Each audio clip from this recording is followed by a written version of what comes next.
በትግራይ ክልል ጊዜያዊ አስተዳደር ፕሬዝዳንት ታደሰ ወረደ ላይ በታጣቂዎች ጥቃት መፈጸሙን የተመለከተ ልዩ ሰበር ዜና ደርሶናል። በዝርዝር እናሰማችኋለን።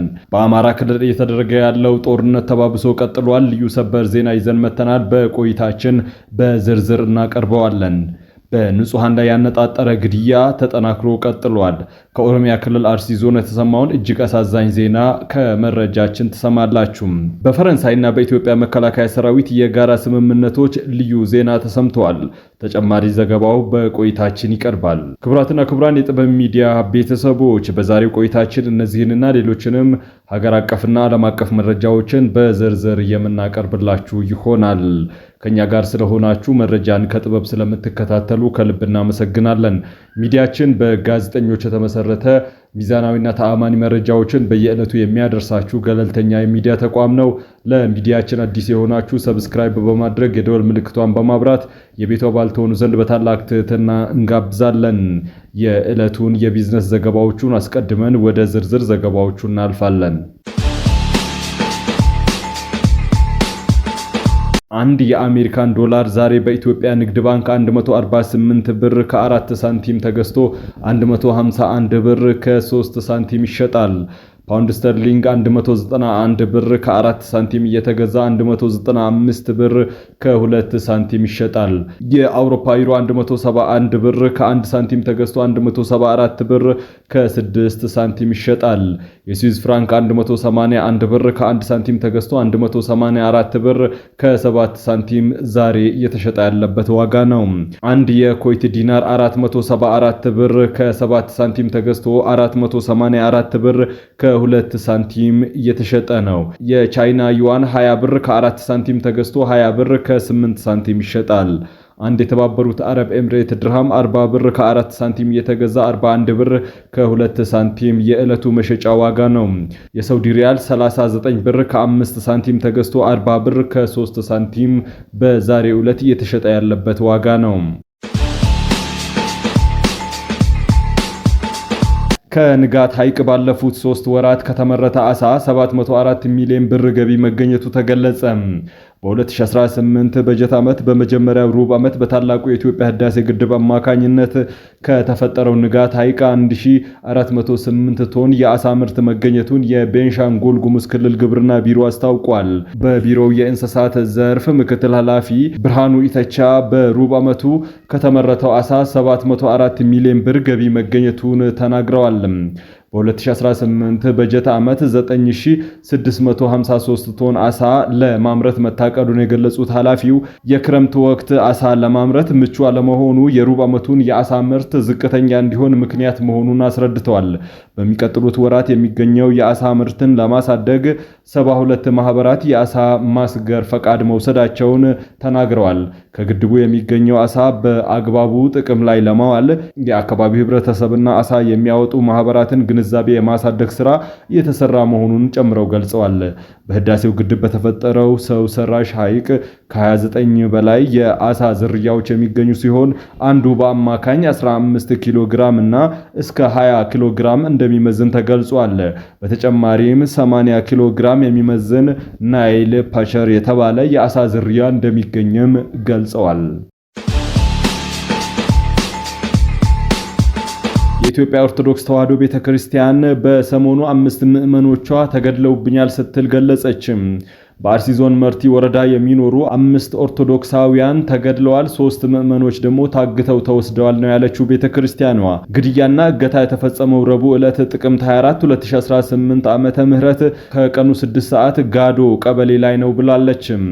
5 ምዕመናን የእርሻ ስራቸውን አጠናቀው ምሳቸውን እየበሉ ባሉበት ጊዜ ነው በታጣቂዎች በተከፈተባቸው ተኩስ የተገደሉት ስትል አክላለች። ስርዓተ ቀብራቸው በኦቦምሳ ከተማ በሚገኝ ደብረ ገነት ትንሣኤ ብርሃን መድኃኔዓለም ቤተክርስቲያን እንደተፈጸመ ገልጻለች። የታገቱት 3ቱ ምዕመናን እስካሁን ድረስ የት እንዳሉ እንደማይታወቅ ያሉበት ሁኔታንም ለማወቅ እንዳልተቻለ ተናግራለች ቤተክርስቲያኗ። ይህ የምዕመናን ግድያና የአፈና ተግባር ከሰሞኑ በሀገረ ስብከቱ እንደነበረው ሁሉ ተባብሶ የቀጠለ ነው ያለችው ቤተክርስቲያኗ በተለይም ላለፉት 2 ዓመታት በገጠር ቀበሌዎችና በውስጡ የሚኖሩ ምዕመናን ከስጋት ነፃ ሆነው ኖረው አያውቁም ስትል አስታውቃለች። በክረምት ስልጠና ከተከታተሉ 110 ሺህ መምህራን መካከል 70 በመቶዎቹ የብቃት ምዘና ፈተናውን አልፈዋል ተባለም። የትምህርት ጥራትን ለማሻሻል ታስቦ ላለፉት 2 ዓመታት በአዲሱ ስርዓተ ትምህርት የተሰጠውን የመምህራን የክረምት ስልጠና ከተከታተሉ 110 ሺህ የሁለተኛ ደረጃ መምህራን መካከል 70 በመቶዎቹ የብቃት ምዘና ፈተናውን ማለፋቸውን የትምህርት ሚኒስቴር አስታውቋል። መምህራኖቹ በማስተማሪያ ይዘት፣ በትምህርት መስክ ዕውቀት፣ በማስተማር ስነ ዘዴና በዲጂታል ክህሎት ዙሪያ የወሰዱትን የብቃት ማረጋገጫ ፈተና በጥሩ ውጤት ማጠናቀቃቸውን የገለጹት ሚኒስቴሩ 85 በመቶ የሚሆኑት የትምህርት ቤት አመራሮች በተመሳሳይ ከማለፊያ ነጥብ በላይ አስመዝግበዋልም ብለዋል። የትምህርት ልማት ዘርፍ የመምህራንና የትምህርት ቤት አመራሮች መምሪያ ስራ አስፈጻሚ ሙሉቀን ንጋቱ በተለይ ከ2016 ክረምት ጀምሮ የመምህራን ስልጠና ትኩረት በሚያስተምሩበት የትምህርት አይነት ላይ ተጨባጭ ብቃት እንዲያዳብሩ ማገዝ ላይ መሆኑን አረጋግጠዋል። በተጨማሪም በስልጠናው መምህራን ብቻ ሳይሆኑ የትምህርት ቤት አመራሮችን አቅም እንዲያጎለብቱ ከፍተኛ ትኩረት መሰጠቱን አብራርተዋል። ይህ የክረምት ስልጠና በመጀመሪያው ሩብ ዓመት ከ52000 በላይ እንዲሁም በሁለተኛው ዓመት ደግሞ ከ62000 በላይ መምህራን በአጠቃላይ ከ110000 በላይ መምህራን የወሰዱ ሲሆን አብዛኛዎቹ መምህራንና አመራሮች የተሰጣቸውን የብቃት ማረጋገጫ ፈተና በጥሩ ውጤት አጠናቀዋል ብለዋል።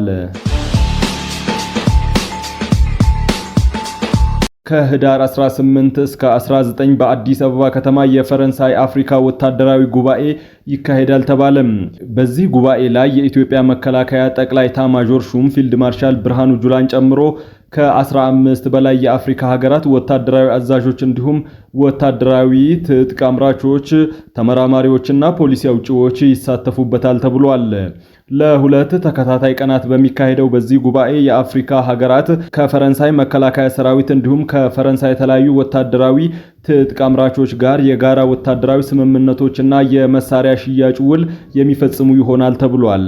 ኢትዮጵያና ፈረንሳይ እንደ አውሮፓውያን ዘመን አቆጣጠር በ2019 በተፈራረሙት የጋራ ስምምነት ፈረንሳይ የኢትዮጵያ መከላከያ ተቋምን በተለይም የኢትዮጵያ ባህር ኃይልን በትጥቅ በስልጠናና በፋይናንስ ለማገዝ እየሰራች ሲሆን በአሁኑ ወቅት ሁለቱ ሀገራት በወታደራዊ ስልጠና፣ በወታደራዊ መረጃ ልውውጥና የቴክኖሎጂ ሽግግር በጋራ በመስራት ላይ ይገኛሉ ተብሏል።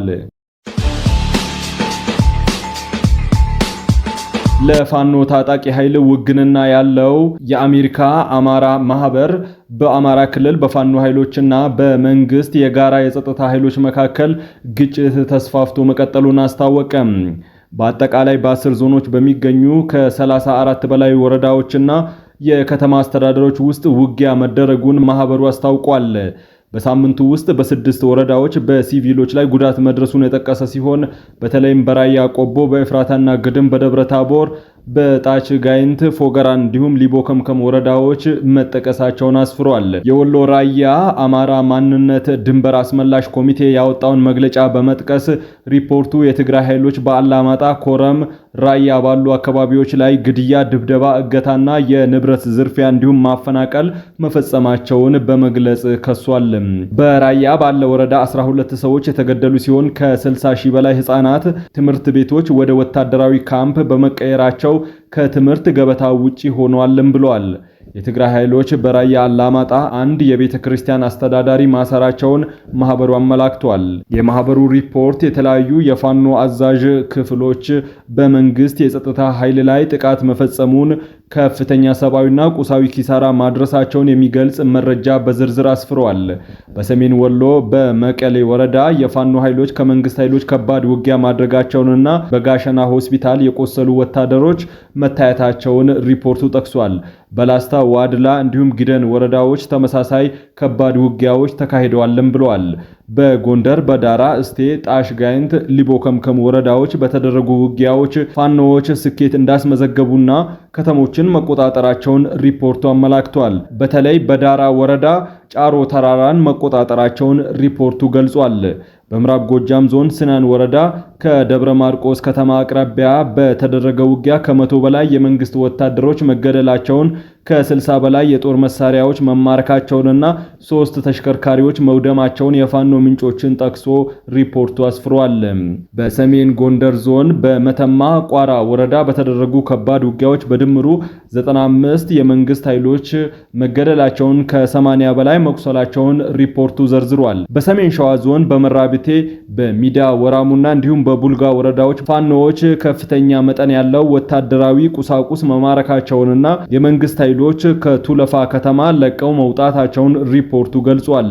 በዚህ ሪፖርት የተካተቱ መረጃዎችን ከገለልተኛ አካል ለማረጋገጥ የተደረገ ሙከራ አልተሳካም። ሌተናል ጀነራል ታደሰ ወረደና ሜጀር ጀነራል ዮሐንስ ወልደ ጊዮርጊስ ጆን መዲድ ለስብሰባ ከመቀሌ ወደ ራያ የተጓዙ በነበረበት ወቅት የደፈጣ ጥቃት እንደተፈጸመባቸው ተገለጸ። ይህንን ተከትሎ በደቡባዊ ዞን ራያ መሆኒ ወረዳ ገረብ አጋውና እንዲሁም እደን መጣህን በተባሉ ቦታዎች የህወሓት አርሚ 33 አካልና የትግራይ ሰላም ኃይል ቲፒኤፍ የተኩስ ልውውጥ ማድረጋቸው ተዘግቧል። ሆኖም ሁለቱ ከፍተኛ አመራሮች ከጥቃቱ ለጥቂት አምልጠው ወደ መቀሌ የተመለሱ መሆኑን ለማወቅ ተችሏል። ከቅርብ ጊዜ ወዲህ የራያ ቀጠና ለህወሓት ሰዎች እንዳሻቸው መሆን ሲያስቸግራቸው እየተስተዋለ ይገኛል ነው የተባለው። በሱዳን ሰሜናዊ ኮርዶፋ ግዛት ውስጥ በሱዳን ጦር ቁጥጥር ስር በምትገኘው ኦል ኦቤድ ከተማ አቅራቢያ በሐዘን ስነ ስርዓት ላይ በተፈጸመ የድሮን ጥቃት ቢያንስ 40 ሰዎች መገደላቸውን ባለስልጣናትና አክቲቪስቶች ተናገሩ። ሰኞ ዕለት አልሉአብ ተብላ በምትጠራው መንደር ድንኳን ውስጥ ተሰብስበው በነበሩ ለቀስተኞች ላይ ለተፈጸመው ጥቃት የሱዳን ፈጥኖ ደራሽ ኃይል አርሲኤፍን ተጠያቂ አድርገዋል። ፈጥኖ ደራሽ ኃይሉ እስካሁን ድረስ ስለ ጥቃቱ አስተያየት አልሰጠም። በጥቃቱ የተጎዱት አብዛኛዎቹ ሰዎች ህይወታቸው ያለፈው አልኦቤድ ውስጥ ወደሚገኙ ሆስፒታል እየተወሰዱ ሳለ እንደሆነ ነው የተነገረው። ስትራቴጂካዊ ጠቀሜታ ያላት አልኦቤድ የሱዳን ዋና ከተማ ካርቱምን በምዕራብ ከምትገኘው ዳርፉር ግዛት የምታገናኝ ወሳኝ ከተማ ነች። ክቡራትና ክቡራን የጥበብ ሚዲያ ቤተሰቦች ለሰዓቱ የመራረጥናቸው ዘገባዎቻችን በዚህ አብቅተዋል። ከኛ ጋር በመሆን መረጃን ከጥበብ ስለተከታተላችሁ ከልብ እናመሰግናለን።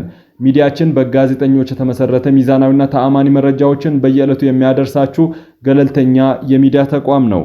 ለቤቱ አዲስ የሆናችሁ ሰብስክራይብ በማድረግ የደወል ምልክቷን በማብራት የቤቱ አባል ትሆኑ ዘንድ በታላቅ ትህትና እንጋብዛለን። ለነበረን ቆይታ አመስግነን ተሰናበትን። ሰላም።